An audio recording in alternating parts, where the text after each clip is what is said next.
7.57亿新元，又砸在修路上。问题来了，新加坡这些年不是一直在推减车，鼓励公共交通，甚至把拥车成本越抬越高吗？那为什么现在政府却突然拿出整整7.57亿新元，扩建樟宜南部走廊？很多人看到这里，第一反应恐怕都是一句话：不是要减车吗？怎么又开始大修马路了？但如果你把这7.57亿只理解成给私家车多修几条路，那可能就真的看偏了。因为樟宜南部走廊真正要服务的，远远不只是开车的人，它背后连着的是未来的 T5 航站楼、航空货运、机场员工通勤、巴士接驳，以及整个新加坡东部未来几十年的开发。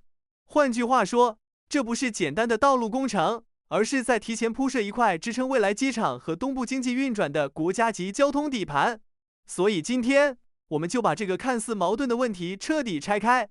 7.57亿新元到底是在逆着 Car Light 路线走，还是为了守住新加坡未来20年的航空枢纽地位，不得不提前落下的一步棋？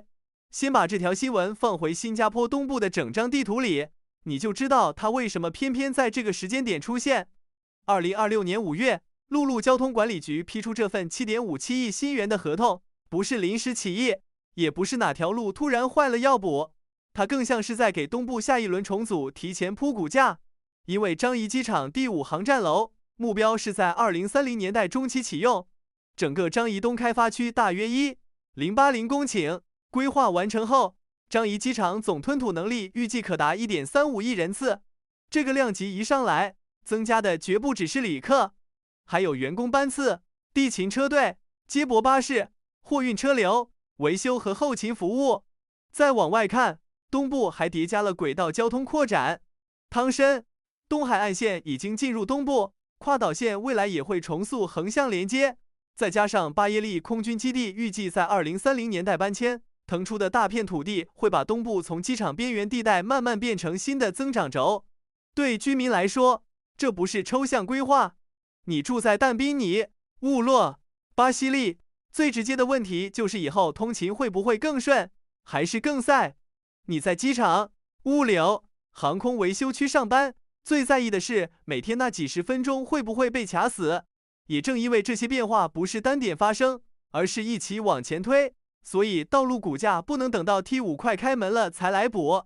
这里要先拆一个最常见的误会，很多人把 Car Light 理解成一句很直白的话，既然要减车，那就别再修路。可在新加坡，这个理解从一开始就不成立。Car Light 真正要减少的是社会对私家车的依赖，不是把道路这个系统作废。因为就算私家车被压住，道路还是要承担一大堆无法消失的功能。机场员工要轮班，巴士要接驳，航空货运要进出，维修车、救护车、消防车、配送车、工程车、服务车辆全都要走路。你可以限制私人拥车，但你不能让一个机场国家没有稳定的地面动脉。所以新加坡的逻辑一直都不是少车等于少路，而是把最稀缺的道路容量优先留给更高公共价值的流动。这就是为什么 COE、RP 停车政策在收紧，轨道交通在扩，某些关键走廊却还在升级。他们针对的根本不是同一个问题，前者是在管理私家车带来的拥堵、土地占用和外部成本，后者是在保证城市运行、就业流动和供应链效率。樟宜南部走廊就是一个典型例子。很多人一听道路网升级，脑子里马上浮现的是更多车道、更多车主、更多人开车去机场。但公开信息已经说明，这个项目不只是车道调整，还包括约 3.5 公里专用自行车道。这一点很关键，因为它说明这条走廊不是旧式的汽车优先，而是多模式一起组织。你把它放进 LTA 这些年一直在推的 Walk Cycle Ride 框架里看，逻辑就更清楚了。长距离、大客流靠地铁，像跨岛线、汤申、东海岸线这种项目，负责把主干客流吃下来。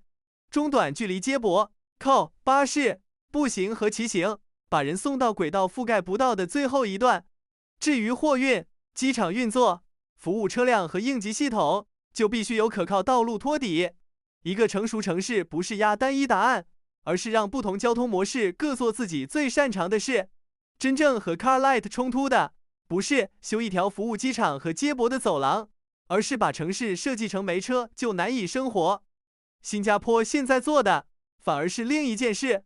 它一边让拥有私家车变得昂贵，一边又继续把没有车的人也要用到的交通底盘做稳。这样理解之后，你就会发现，检车和修路并不是互相打脸，而是在同一套系统里分工。如果说上一层是在纠正概念，那这一层要看国家为什么愿意现在花这笔钱。因为 7.57 亿新元，表面是在修路，实质上是在买时间窗口。T5 一旦启用，樟宜机场系统会进入新的吞吐级别。公开规划显示 ，T5 目标在2030年代中期启用，届时机场总吞吐能力预计达 1.35 亿人次，货运能力也可能提升至每年300万吨。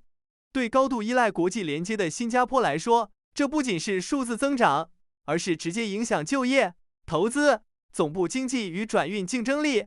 问题在于，一个机场的效率从来不只取决于航站楼本身，而是整套系统是否顺畅，旅客能否快速分流，员工换班是否拥堵，货运是否卡点，园区能否联动，高峰是否有冗余。只要地面交通慢半拍，前端投资就会被削弱。航站楼可以先进，但如果路网与接驳不匹配，吞吐能力就只是纸面数字。因此，樟宜南部走廊不能等 T5 建好再补。大型枢纽最怕的不是投入，而是配套错位。如果主工程先行，配套后追，不仅成本更高，系统也更脆弱。新加坡的做法一直是先铺底层系统，再让经济活动生长。滨海湾先建共同服务隧道，大士港先做港区基础设施，东海岸公园大道甚至早于樟宜机场第一航站楼就已布局。放到今天，樟宜南部走廊仍是同样逻辑，不是为当前车流，而是为未来10几年东部增长提前铺路。对企业而言，评估枢纽看的不是建筑，而是系统稳定性，高峰能否承压，故障能否恢复，供应链能否不中断。新加坡要守住的是一个可长期运行的全球枢纽体系。因此，这 7.57 亿不是单纯支出，而是在降低未来更大系统风险的成本。所以，回到最开始那个最容易激起情绪的问题，新加坡不是一直讲检车吗？为什么还要砸 7.57 亿修樟宜南部走廊？因为检车不等于把道路能力砍掉，修路也不等于替私家车开绿灯。真正发生的是新加坡在为 T5、航空货运、东部开发，还有未来20年的竞争力，先把最难补的一层基础设施做出来。你当然可以质疑成本，也应该继续盯执行、盯工期、盯最后到底有没有兑现公共价值。但如果讨论只停在又扩路了，所以政策矛盾，那就太表面了。更值得问的是，像新加坡这种城市国家，到底还要不要继续用超前布局去换未来的稳定性？如果你喜欢这种拆法，订阅频道，下一集我可以继续讲 T5 会怎样改写东部，或者 CRL 到底会不会重估东部通勤和房产吸引力。评论区也告诉我，你站哪一边？